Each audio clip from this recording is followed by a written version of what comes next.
That original world always spoke to us. And so when we thought about what we'd really, really want to do next, it was, can you imagine if we got to do Fallout, you know? No one's been doing it for a long time. Is there any possibility? I can remember this coming back to my desk, and Todd Vaughn, our VP of development here at Bethesda, had left a yellow sticky note on my keyboard, and it said, Fallout's yours.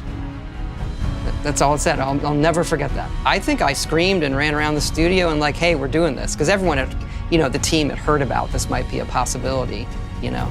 It was fantastic. We're super, super excited. It was a pretty big responsibility taking on such a beloved franchise, something that belonged to a different creative group. And frankly, I personally was pretty shocked at how well it was received. I think that speaks to how unique Fallout is, because even though it's a post-apocalyptic game, it's a dark world to spend time in.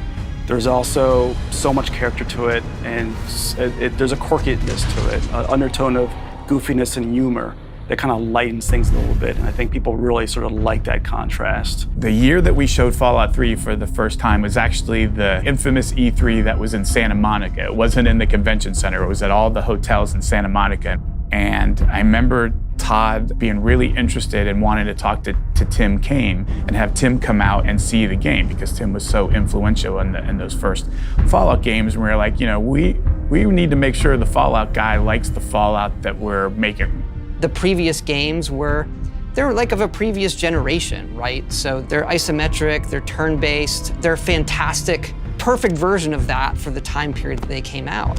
And we felt what we really like about video games is being able to put you in that environment.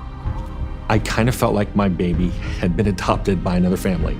And it wasn't so much that I didn't like the family, it's just my baby was going to be raised differently than how I would raise this baby. I remember this very vividly, sitting at a table, asking Tim Cain what he thought of the demo. We just saw it, and the whole time, you know, you're just crossing fingers and toes like, oh, please don't let him hate it. And I just watched entranced because I got to watch the opening cinematic and then some gameplay, and it was Fallout in first person, and it was mesmerizing. It was immersive. It was incredible.